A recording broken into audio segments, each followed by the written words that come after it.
Hi there, it's Liz from Old Stables Crafts again, and I'm bringing the last of our 12 tags of Christmas, and it's this one.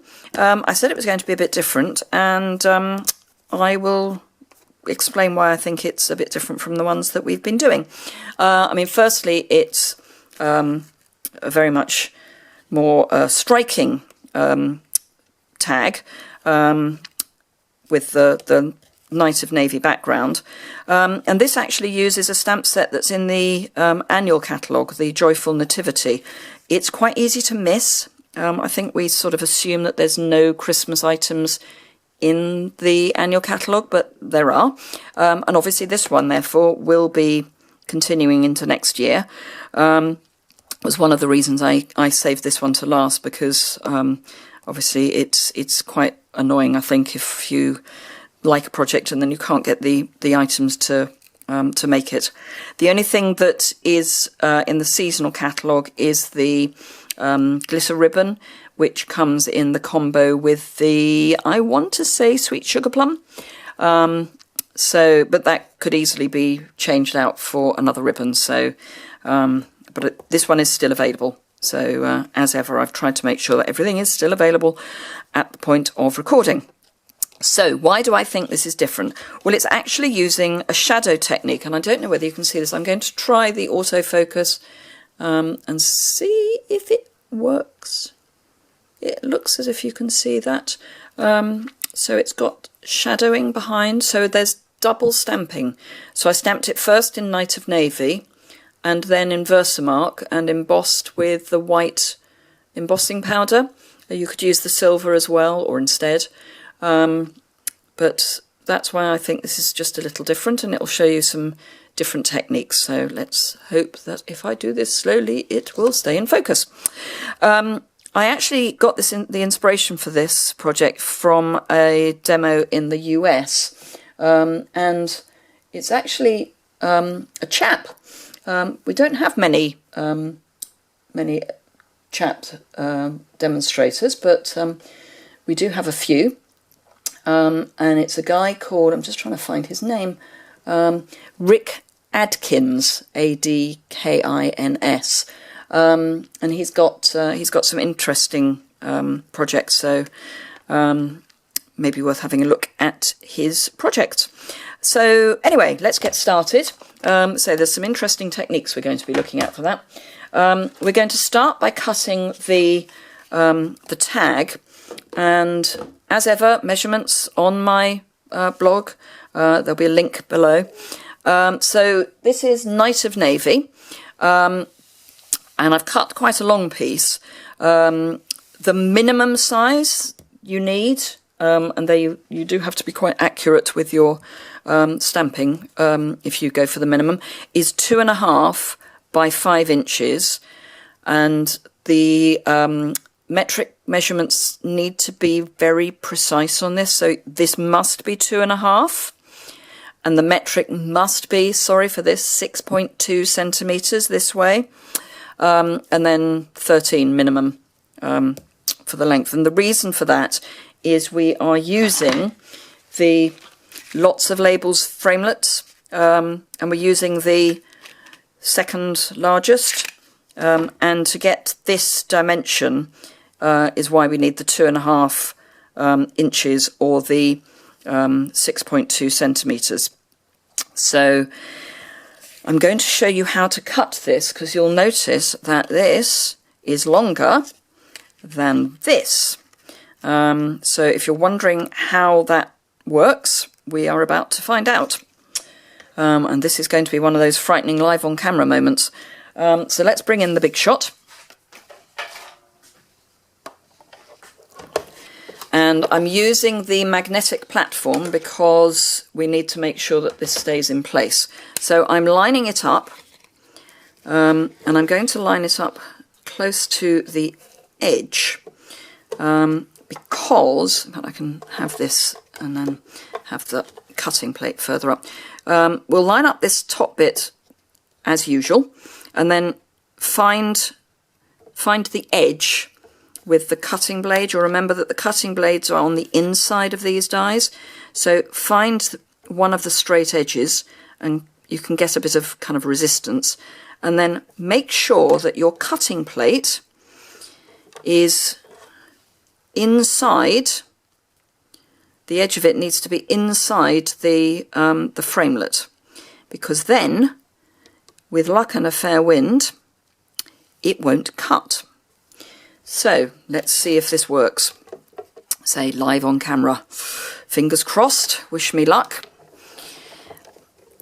And just wind it straight through and out the other side. And let's hope that it's worked. Sorry, working around a tripod is quite interesting. And it has. Hurrah! Okay, so let's get rid of the big shot. And there we are. I'll just trim that. There is a slight kink there, but we can just trim that with our snips, and it really won't notice when we've finished, so that's fine. So there we are, that's our basic tag. And while we're thinking tag, let's get the hole punched. This is the 1/8 inch hole punch, handheld punch, and I line the screw, which is where the hole is, up with this first scallop. And if you eyeball the middle, then punch, and there you are. It's nicely lined up. Right, so stamps. We're going to use, obviously, the Joy, and here it is. So first thing to do is to ink it up with the Night of Navy. So I'm actually going to bring my light in a bit, because I'm going to need as much help as I can get to then do the shadow. So ink this up. It does actually fit on the ink pad, particularly if you put it at a slight angle. So tap, tap, tap, tap, tap. Make sure it's well inked. Let's get rid of that before I put my fist in it, and then bring this back in. I'm actually going to use the piercing mat as well, just to give me a bit of extra push. So with everything as straight as you can get it,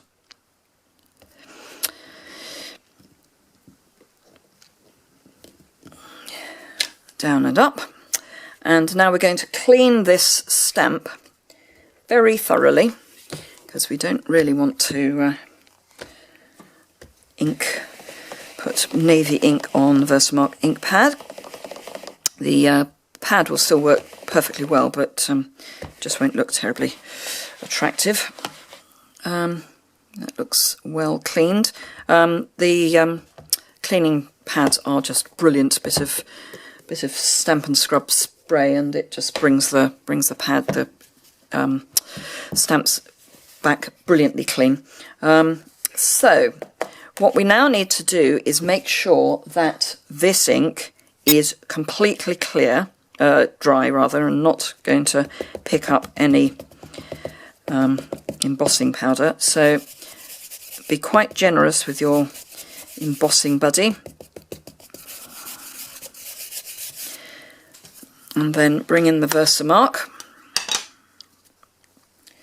and I'm going to need that in a minute. So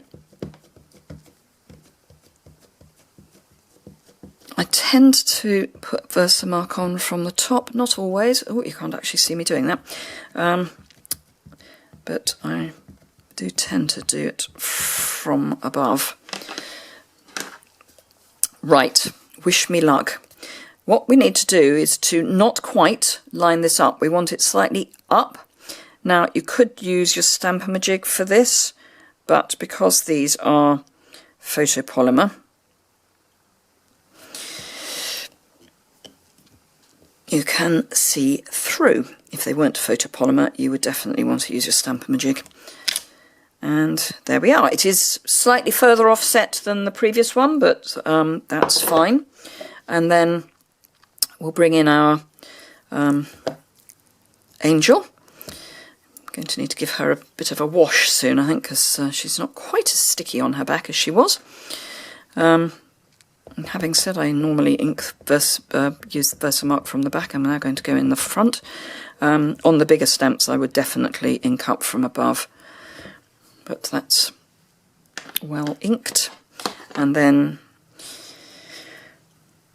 into the middle of the O, and there we are. Right, I don't need that anymore. Let's bring in, this is my white embossing powder. And some of you may remember, I've been toying with how best to scoop the embossing powder out, and I was using plastic spoons, and they're horrible. The embossing powder just sticks to them. So I'm back to a good old piece of cardboard. Right, now, to make sure that that is as clean as possible, actually just going to put a bit more on. Let's see if we can pick up a bit more on the bits that are stamped, and hopefully not too much on the background.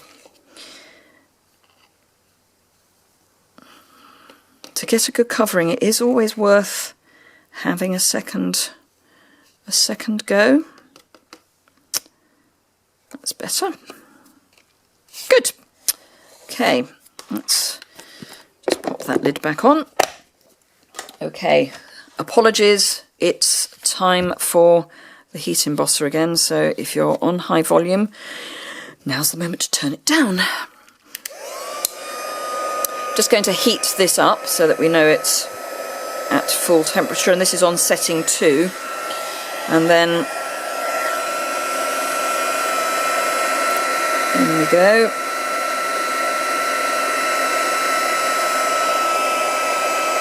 You can see it's just beginning to go. And as soon as you see it melting and go glossy, move away.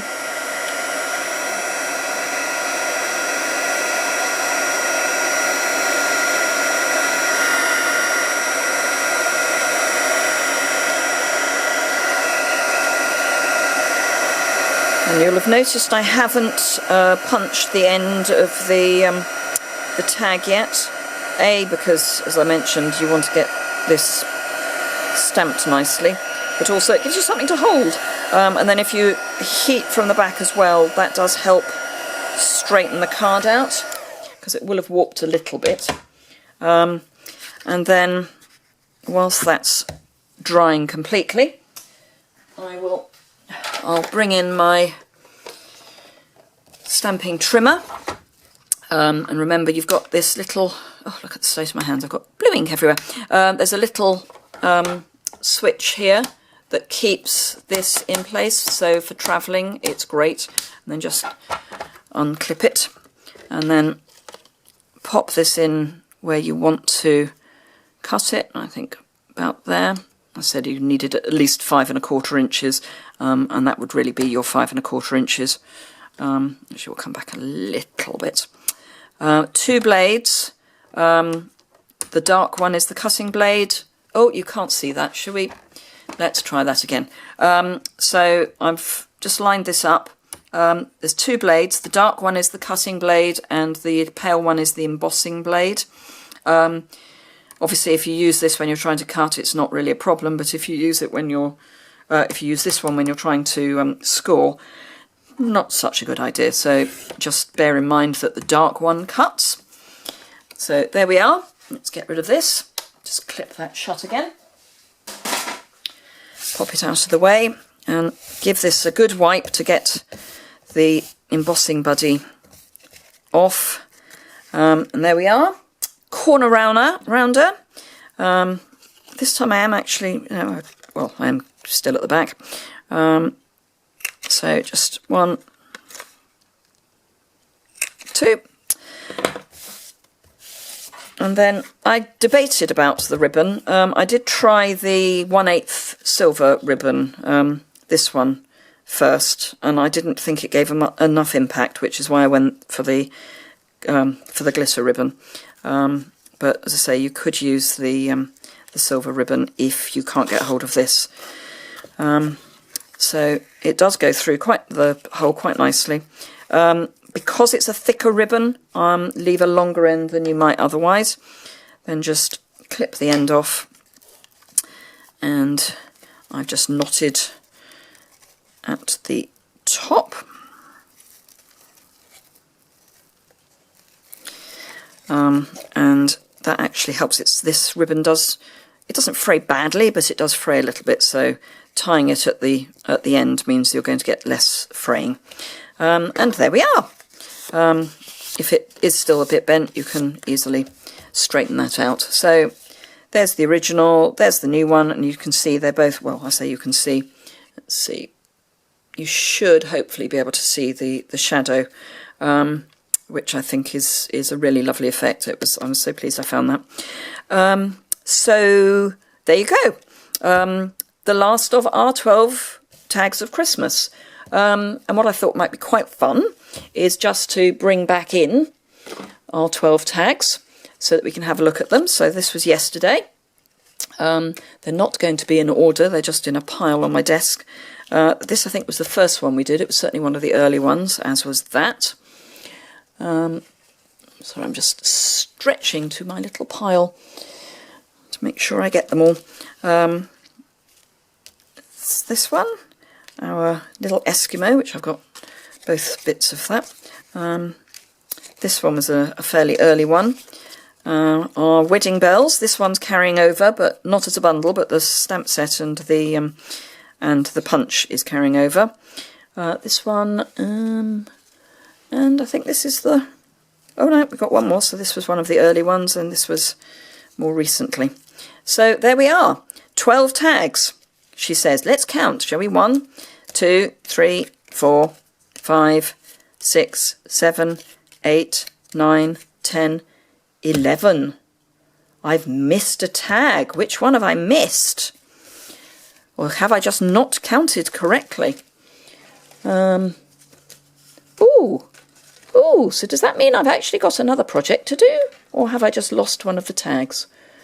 That's going to be interesting, isn't it? Well, we will see. Let's 1, 2, 3, 4. Oh, I know which one I've missed. It's this one. There we are. 12. Hurrah, I can count. So there we are. 12 tags of Christmas. I hope you've enjoyed that. It's certainly been great fun putting these together for you, using up all the scraps. And having a really good time along the way. The products for today's project are going to be on my blog post, there's a link for that below, so if you're watching this on YouTube. All the measurements for all of the projects you will find on my blog posts for the associated blog post for the project. So if you want any of those, pop on over to my shop.